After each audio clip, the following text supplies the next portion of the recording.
যদি বিজেপি ক্ষমতায় আসলেই মুসলমানরা তো ক্ষেপে, তো 47 সালে দেশ ভাগের সময় কি বিজেপি ক্ষমতায় ছিল? আর যেটা বললেন যে এখান থেকে উত্তরণের উপায় কি, এটা খুবই কঠিন প্রশ্ন। প্রথমত, মুসলমানদেরকে এগিয়ে আসতে হবে। মুসলমানরা যাতে এগিয়ে আসে সেই জন্য আপনাদের কাজ করতে হবে। আপনারা হিন্দুরা তো জানেনই না, 95% হিন্দু সংস্কৃত ভাষার 4টা বেদ একসাথে দেখে নাই। আমি দেখেছি এবং পড়েছি। সুতরাং যে ব্যক্তি তার নিজের ধর্ম সম্পর্কে কিছু জানে না, সে আরেক ধর্ম সম্পর্কে তাও সেটা এড়াবি।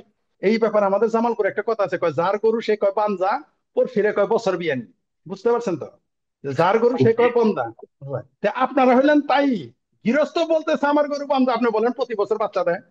খাজা মঈনুদ্দিন চিশতির ঘরের বইয়ের মধ্যে লেখা, তার দ্বারা প্রকাশিত, তার দ্বারা লেখা, তিনি লিখতেছেন যে আমার পূর্বপুরুষ জিহাদ করেছে, যুদ্ধ করেছে। আপনি বলেন খাজা মঈনুদ্দিন যে ভুল নিয়ে আসছে। তাহলে এটাই আপনারা বুঝেন না, তাহলে কোরআন হাদিস আপনারা কিভাবে বুঝেন? যেটা বাংলা ভাষায় লেখা আছে সেটা আপনারা আজ পর্যন্ত খুঁজে, আপনাদের গোয়েন্দা সংস্থা এত অনেক বেশি বুঝে, আপনারা এত বেশি পণ্ডিত, আপনারা ওই বাংলা ভাষা বইটা নিয়ে পড়তে পারেন না ওখানে কি লেখা আছে?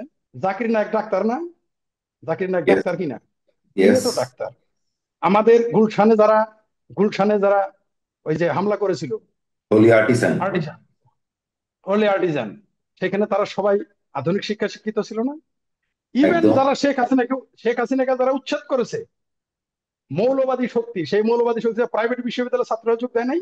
ভারতের 17টা থেকে 18টা প্রদেশ আমি ঘুরেছি তন্ন তন্ন করে, আমি দেখেছি ভারতের সবচেয়ে দরিদ্র কাশ্মীরে বাস করে না। এবং কাশ্মীরের মানুষের চেহারা দেখেছেন, বিহারের চেহারা দেখেন, তারা দরিদ্র নিঃস্ব দেখেই বোঝা যায়। পশ্চিমবঙ্গে প্রচুর দরিদ্র মানুষ আছে যারা চিৎকার করে কাশ্মীরে জঙ্গিদের পক্ষে কথা বলে। তো এই গজওয়াতুল হিন্দ, এই যে যে একটা কথা এখানে ঢুকে দেওয়া হয়েছে, এই বীজটা তার মাথায় ঢুকে দেওয়া হয়েছে, হিন্দুদের বিরুদ্ধে কথা বলতে হবে। আর ওই যে বিজেপির কারণে বলে, আচ্ছা তাহলে হিন্দুরা তো আরো বহু জায়গায় বিদ্রোহ করার কথা, হিন্দুরা কেন বিদ্রোহ করে না, শুধু মুসলমানরাই করে? বাংলাদেশে হিন্দুরা নির্যাতিত নয়? ওরা বলছে এবং বাম বলছে তো যে আহ, হিন্দু টেরার। ও, এখন ওই যে বললে তো আর কিছু করার নাই। এখন আপনি মুখে মুখে যদি বারবার বলেন, আপনার তো, ওরা তো বুদ্ধিবৃত্তিক জিহাদ করতেছে। এই বামপন্থীরা বুদ্ধিবৃত্তিক জেহাদ করে, তার এক বদমাইশ 50টা মার্ডার করা লোকের পিছনে 25 5 লাখ লোকের মিছিল, জানাজা। আবুল কালাম, আপনাদের Abul Kalam Azad president, sorry Abul Kalam, APJ Abul Kalam, আমি খুবই শ্রদ্ধা করি তাকে। এপিজে আবুল কালামের জানাজায় কতজন লোক ছিল বুকে হাতে বলেন তো আপনারা? কয়জন মুসলমান ছিল? কেন থাকলো না? মুসলমানরা কোনোদিন সেকুলার মানুষকে পছন্দ করে না। আর একটাই দাওয়াই আছে, I am sorry to say, এবার বলি একটা দেশের নাম, চাইনিজ দাওয়াই।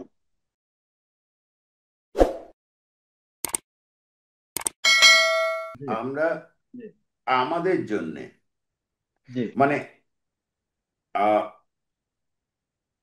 তথ্যগতভাবে ধরুন একটা কথা বলা হচ্ছে যে যেহেতু বিজেপি এসছে সরকারে এবং তারা আহ, মুসলমানদের প্রতি অন্যায় করছে, আমি যেটা বলা হচ্ছে আমি সেটাই বলছি, করছে তাই জন্যে এটা একটা রিয়াকশন। এটা একটা বক্তব্য, কিন্তু বাজে এটা কথা, দিয়ে বাজে না, কথা, আই এম সরি। বলেনি, সংখ্যায় মিলছে না। কারণ যদি টেররিস্ট অ্যাটাক দেখি, তো সেটা তো 40 বছর ধরে হচ্ছে। আর ঠিক তার আগেই তো কংগ্রেস সরকার ছিল, সেই সময় তো জি, মারাত্মক হয়েছে যখন আপনার বম্বেতে 26/11 যেটা ঘটলো, মুম্বাই অ্যাটাক। হ্যাঁ। তো সুতরাং তখন তো মহারাষ্ট্রেও বিজেপি সরকার নেই, আর কেন্দ্রেও বিজেপি সরকার নেই। সুতরাং মিলছে না সে অর্থে। কিন্তু তাহলে এটার থেকে মানে কিভাবে হতে পারে মুক্তিটা? আমরা বললে তো হবে না। আমরা বললে তো বলা হচ্ছে, আমরা যদি বলতে যাই তাহলে তো বলা হচ্ছে যে তোমরা ধর্মের বিরুদ্ধে কথা বলছো। তাহলে কি হবে? তাহলে কি এটা হবে? যদি যদি বলি তাহলে তো অনেকেই মনে ক্ষুণ্ণ হবে, প্রথম মনে ক্ষুণ্ণ হবে বামেরা, কিন্তু বামের উদাহরণ, আচ্ছা যদি বিজেপি ক্ষমতায় আসলেই মুসলমানরা তো ক্ষেপে, তো 47 সালে দেশ ভাগের সময় কি বিজেপি ক্ষমতায় ছিল? তখনও ক্ষমতায় ছিল?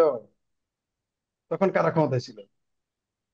বিজেপি তো ক্ষমতায় আসলো শুক্র শুক্র রাষ্ট্রদিন, মানে আমাদের আঞ্চলিক ভাষায় যদি বলি। আর বিজেপি আসলেই, বিজেপি কি জোর করে আসছে, জিহাদ করে আসছে, ত্রিশূল দিয়ে মেরে মেরে আসছে? সে তো গণভোটে আসছে। আপনার সমস্যা কি, এত জ্বলা কেন? ধরে নিলাম আপনি বিজেপির বিরুদ্ধে, আচ্ছা আপনার জ্বলা কেন? সে তো ভোট পেয়ে এসেছে, আপনি তো গণতান্ত্রিক, আপনার তো লাগে কেন? আপনার তো খারাপ লাগে কেন? বিজেপি কে মানুষ ভোট দিয়ে এনেছে, বিজেপি কি জিহাদ করে এসেছে, ঘোড়ায় চড়ে এসেছে বাবরের মতো, নাকি মোহাম্মদ বিন কাসিমের মতো তরবারি নিয়ে আসছিল? বিজেপি ভোট দেয় নাই মানুষ? বিজেপিকে তো কোনো মুসলমান ভোট দেয় না। 99% মুসলমান বিজেপিকে ভোট দেয় না। সে তো হিন্দুদেরই ভোট নিয়ে আসে। তাহলে সে গণভোট নিয়ে আসে, আপনার সমস্যা কোথায়? একটা আপনার গণতান্ত্রিক রাষ্ট্রে ভোট নিয়ে আসলে বিজেপির জন্য তো খারাপ লাগে কেন? ও আপনি ভোট পান না বলে আপনাকে ভোট দেয় না কেন? আপনি কমিউনিস্ট পার্টি করেন, আপনার ভোট দেয় না কেন? আপনি বাম, আপনি সেকুলার, আপনার ভোট দেয় না কেন? আর যেটা বললেন যে এখান থেকে উত্তরণের উপায় কি, এটা খুবই কঠিন প্রশ্ন। প্রথমত, মুসলমানদেরকে এগিয়ে আসতে হবে।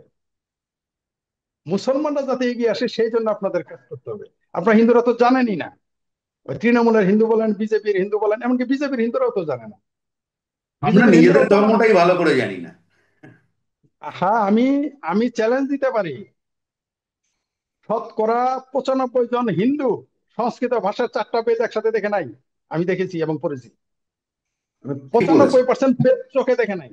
পড়া ঠিক তো বলেছেন। দূরের কথা, দেখে নাই। সুতরাং যে ব্যক্তি তার নিজের ধর্ম সম্পর্কে কিছু জানে না, সে আরেক ধর্ম সম্পর্কে, তাও সেটা আরবিক, তাও সেটার ভাষা কি আরবিক, আরবিক আপনি বুঝবেন কিভাবে? তার সে ভাষা কি উর্দু, সে ভাষা কি ফার্সি?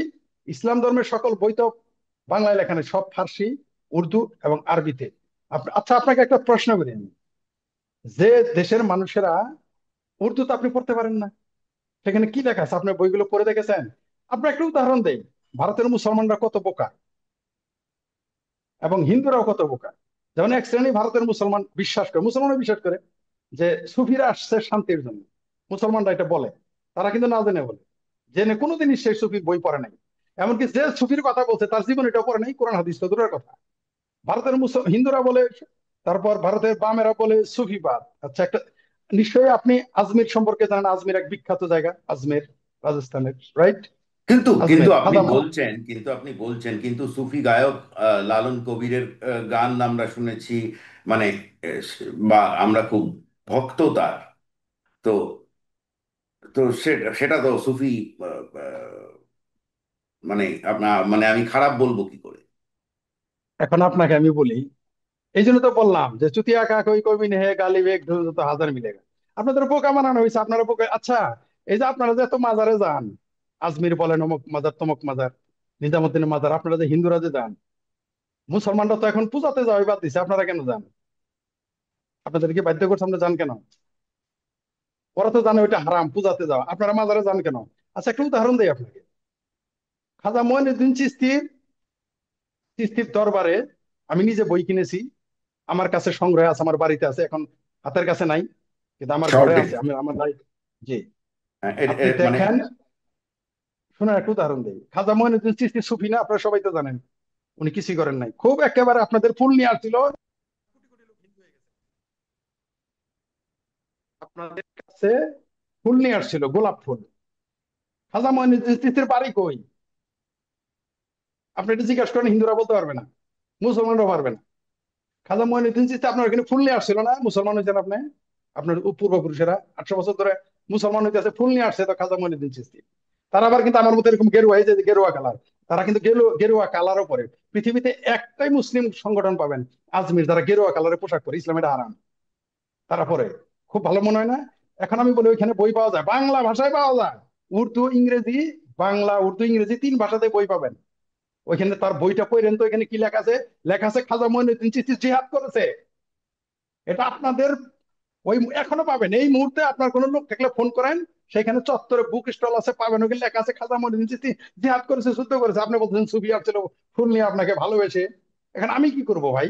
তিনি, যিনি এটা দরবারটা, যিনি, অর্থাৎ আপনি বলতেছেন যে আপনি জিহাদ করেছেন, যুদ্ধ করেছেন, খুন করেছেন।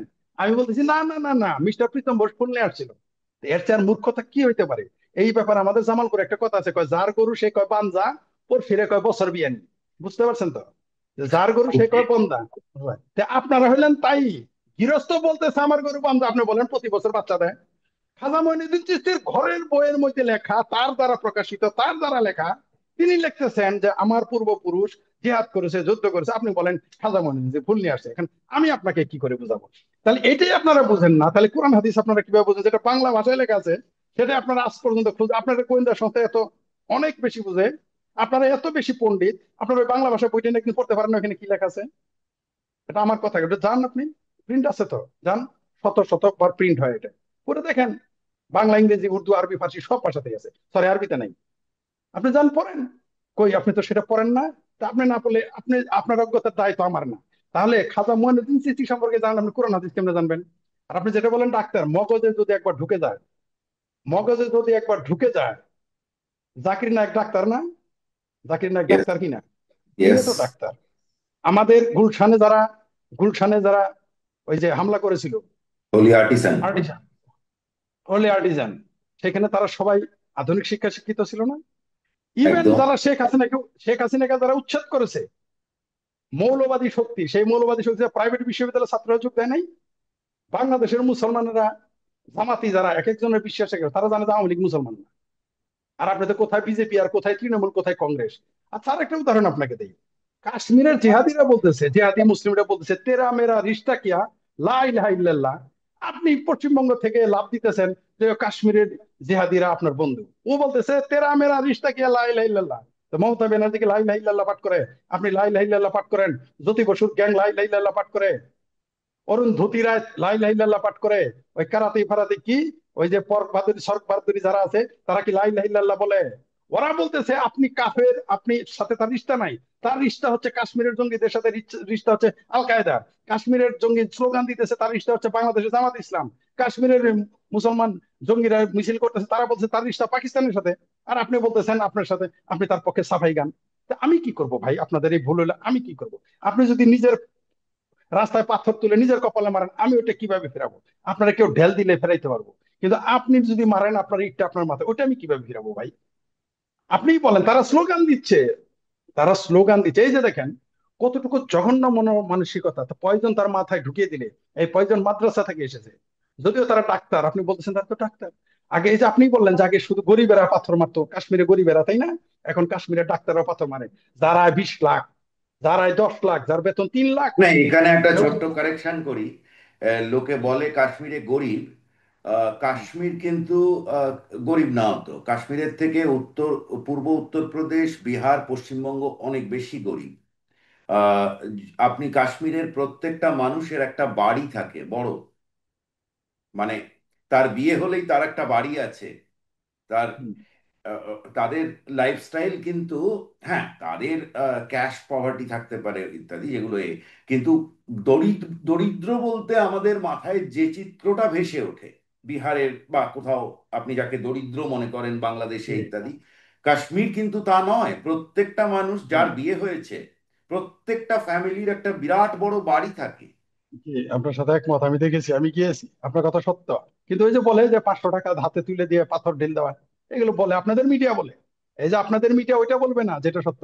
কাশ্মীরে তো আমি গিয়েছি, আমি কি যাইনি? ভারতের 17টা থেকে 18টা প্রদেশ আমি ঘুরেছি, তন্ন তন্ন করে। আমি দেখেছি ভারতের সবচেয়ে দরিদ্র কাশ্মীরে বাস করে না। এবং কাশ্মীরের মানুষের চেহারা দেখেছেন, বিহারের চেহারা দেখেন, তারা দরিদ্র নিঃস্ব দেখেই বোঝা যায়। পশ্চিমবঙ্গে প্রচুর দরিদ্র মানুষ আছে যারা চিৎকার করে কাশ্মীরে জঙ্গিদের পক্ষে কথা বলে। আপনাকে আরেকটা কথা বলি, সেটা হচ্ছে যে আপনি যেটা বললেন যে এটা কিভাবে তাদের মগজে গুলো যায়, আমাদের এই এবার, উত্তরণের হ্যাঁ, মানে উত্তরণের ফল। এই যে আমাদের এবার শেষ করতে হবে, সুতরাং জি, উত্তরণের ফল। ধন্যবাদ। প্রথমত হইলো, এই যে জঙ্গিবাদী চেতনা, এটা কোরআন থেকে যায়, হাদিস থেকে যায়। কারো বাবার ক্ষমতা থাকলে আমার এই কথা কাট করুক। ডাক্তারের বই কি লেখা ছিল যে হিন্দু মারতে হবে? ওই এমবিবিএস এর ওই মেডিকেলের বুকে লেখা থাকে যে হিন্দুদের কাফের করতে হবে, গজা হিন্দ কোডে ওইখানে লেখা থাকে? কোথায় লেখা আছে? হাদিস বইয়ে। সে হাদিস বই কোথায় পাওয়া যায়? ভারতে। সে হাদিস বই শুধু বাংলাদেশ পাকিস্তান না, ভারতের বইয়ে আছে। আপনি তাকে বলেন। তো এই গজওয়াতুল হিন্দ, এই যে যে একটা কথা এখানে ঢুকে দেওয়া হয়েছে, এই বীজটা তার মাথায় ঢুকে দেওয়া হয়েছে, হিন্দুদের বিরুদ্ধে কথা বলতে হবে। আর ওই যে বিজেপির কারণে বলে, আচ্ছা তাহলে হিন্দুরা তো আরো বহু জায়গায় বিদ্রোহ করার কথা, হিন্দুরা কেন বিদ্রোহ করে না? শুধু মুসলমানরাই করে। বাংলাদেশে হিন্দুরা নির্যাতিত নয়? তারা কবে অস্ত্র না, ধরেছে? ওরা তো ওরা বলছে এবং বাম বলছে তো যে আহ, হিন্দু টেরার। ও, এখন ওই যে বললে তো আর কিছু করার নাই। এখন আপনি মুখে মুখে যদি বারবার বলেন, আপনার তো, ওরা তো বুদ্ধিবৃত্তিক জিহাদ করতেছে। এই বামপন্থীরা বুদ্ধিবৃত্তিক জেহাদ করে, তার এক বদমাইশ। এরা না ভারতকে ভালোবাসে, এদের ভারত ভাঙ, আমি বলে দিই আপনাকে, বামপন্থীদের 95% লোকের মাইন্ড সেট হলে ভারত ভাঙতে হবে। সে পৃথিবীর এই ভারত, বাংলাদেশ, পাকিস্তান যেখানেই থাকুক। এই বাংলাদেশ ইনক্লুডিং বাংলাদেশ, বাংলাদেশে বামেরও স্বপ্ন দেখে কবে ভারত ভাঙবে, ভারতের বামেরা তো স্বপ্ন দেখে কখন ভারত ভাঙবে। তো তারা তো এগুলো বলবেই, তারা তো এগুলো একদিকে বলবেই। একদিকে একদিকে আপনি ঠিকই, কারণ মাওয়িস্ট, রেড জোন্স ইত্যাদি নট যেগুলো। Only Maoist, no no no no no no no no, I am sorry. আমি মাওয়িস্ট মার্কসিস্ট সবার সাথেই চলি, ওদের মাইন্ডসেট আমি জানি। আমি তো মাওয়িস্ট না, আমি তো মার্কসিস্ট। আমি তো মার্কসিজম পড়েছি, আমি মার্কসিজম, আমি তো মাওবাদী না। আমি তো মার্কসিস্টদের কথা বলছি, মাওরা তো চাই ভাঙবে। আমি মার্কসিস্টদের কথা বলতেছি। তাদের 95% স্বপ্ন দেখে সারাদিন যে কখন ভারত ভাঙবে। বিশ্বাস হয় না আপনার? ভারতের 50% হিন্দু এলো অন্তত চায় ভারত টিকে থাকুক, কিন্তু 95% বাম ভারতকে ভাঙতে চায়। এটা আমি দায়িত্ব নিয়ে বললাম, আপনাদের সরকারকে বলছি, আপনাকে বলছি, জনগণকে বলছি, দায়িত্ব নিয়ে। আমি শেখ ফরিদ, আমি শেখ ফরিদ, বাংলাদেশি সিটিজেন, আমি শেখ ফরিদ আপনাকে বললাম, দায়িত্ব নিয়ে বললাম, ভারতের 50% মুসলমান ভারত ভাঙতে চায় না, কারণ জানে না খায় থাকতে হবে। পাকিস্তানের মতো ভিখারিস্তানের নাগরিক হইতে হবে, বাংলাদেশের মতো জাকাতিস্তানের নাগরিক হইতে হবে। সেই কারণে তারা ভারত ভাঙতে চায় না। কিন্তু 95% বামপন্থী ভারত ভাঙতে চায়। আপনি যান জরিপ করেন। আপনি কি মনে করছেন আমার এই কথা আপনাদের গোয়েন্দা সংস্থারা জানেন? অবশ্যই জানে, অবশ্যই জানে। ভারতের বামেদের সাথে আপনি 5 মিনিট কথা বলেন, 5 মিনিট পরে তার মুখ দিয়ে বের হয়ে যাবে ভারত ভাঙা দরকার। চ্যালেঞ্জ করলাম আপনাকে আমি। যান আপনি। এখন উত্তরণের পথ, উত্তরণের পথ হলো, এখন আগে একটা কথা প্রচলিত ছিল, মুসলমানদের শিক্ষিত বানাও তাহলেই তারা সন্ত্রাস করবে না, ধনী বানাও সন্ত্রাস করবে না। মিথ্যা কথা। প্রমাণ হয়ে গেল সর্বশেষ ঘটনা যে মুসলমানদের আপনি যতই আপনি তাদের শিক্ষিত বানান, ডাক্তার বানান, ইঞ্জিনিয়ার বানান, নাসার বিজ্ঞানী বানান। আপনাকে একটা উদাহরণ দেয়, ভারতের জঙ্গিদের মিছিলে, এই যে সর্বশেষ মারা গেল উত্তরপ্রদেশ এক জঙ্গি, কাশ্মীরের জঙ্গির কথা বাদেন, লাখো লাখো মানুষ তার জানাজায় অংশ নিয়েছে। 50টা মার্ডার করা লোকের পিছনে 5 লাখ লোকের মিছিল, জানাজা। আবুল কালাম, আপনাদের Abul Kalam Azad president, sorry Abul Kalam, APJ Abul Kalam, আমি খুবই শ্রদ্ধা করি তাকে। আবুল কালাম, এপিজে আবুল কালামের জানাজায় কতজন লোক ছিল বুকে হাতে বলেন তো আপনারা? কয়জন মুসলমান ছিল? কেন থাকলো না? ভারতে 25 কোটি মুসলমান, লম্বা লম্বা কথা, আপনারা বলেন 20 কোটি মুসলমান। না না না, আমরা তো 25 কোটি, ভারত সরকার মিথ্যা বলে। এপিজে আবুল কালামের জানাজায় কয়জন মুসলমান ছিল? তার জানাজায় সবচেয়ে ছোট জানাজা হয়েছে বাংলাদেশ, ভারতের যত ভারতের একটা দরিদ্র রিক্সাওয়ালার জানাজায় তার চেয়ে বেশি হয়। কেন হলো না? কি কারণে হলো না? কি কারণে হলো না বলেন আমাকে। এপিজে আবুল কালাম কি গালি দিয়েছিল কাউকে? একজন ভারতের প্রেসিডেন্ট, তার জানাজায় একটা রিক্সাওয়ালার সময় জানাজায় লোক হয় না কেন? কারণ তারা তীব্র ঘৃণা করে ভারতকে, কারণ তারা সেকুলার মানুষকে তীব্র ঘৃণা করে। মুসলমানরা কোনোদিন সেকুলার মানুষকে পছন্দ করে না। আর যেটা দেখেন ওটা অভিনয়। ওই যে দেওবন্দে মিছিল করলো আমরা সেকুলার, ওই যে আপনাদের পশ্চিমবঙ্গে একটা আইএসএফ নাকি ইসলামী সেকুলার ফ্রন্ট, একেবারে সোনার পাথর বাটি। এটা আরেকটা বদমাইশি, আপনাদের বোকা বানায়, আপনারা জানেন না। ইসলাম কিভাবে সেকুলারিজম হয়? সোনা দিয়ে পাথর বাটি বানিয়ে দিতে পারবেন না পাথর দিয়ে সোনার বাটি বানাইতে পারবেন? ইসলাম তো সেকুলারিজম হারাম। ইসলাম বলতেছে যে গণতন্ত্র হারাম, সেখানে সেকুলারিজম আপনি নিয়ে আসছেন, দল বানাইছেন। এটা হাস্যকর, আপনাদের বোকা বানায়। উত্তরণের পথ কোনো উপায় এই মুহূর্তে গবেষণা করতে হবে। কারণ শিক্ষিত হলে, ধনী হলেও তারা জঙ্গি হয়ে যায়। আপনি সর্বশেষ ডাক্তার দিয়ে দেখলেন, দেখলেন তো আপনি। সুতরাং তাদের শিক্ষিত বানালে যে আপনি কি গ্যারান্টি দিবেন? আর একটাই দাওয়াই আছে, I am sorry to say, এবার বলি একটা দেশের নাম, চাইনিজ দাওয়াই। চাইনাতে তো মসজিদ ভাঙে, টয়লেট বানায়, মুসলমানদের বোরকা আমরা কেটে দেয়। আমরা আমরা আপাতত এই অবধি, মানে এই চাইনিজ দাওয়াইয়ের ব্যাপারটা আমরা হয়তো অন্য কোনো একটা সময় আলোচনা করব। জি। এটা আমার কাছে খুব আশ্চর্য লাগে যে চাইনিজ দাওয়াই আমরা জানি, কিন্তু বাংলাদেশে সেটাই বেশি পছন্দ, বা বাংলাদেশ বা পাকিস্তান সবাই ওখানে করছে, অথচ আমাদের সঙ্গে সব থেকে বেশি হয়।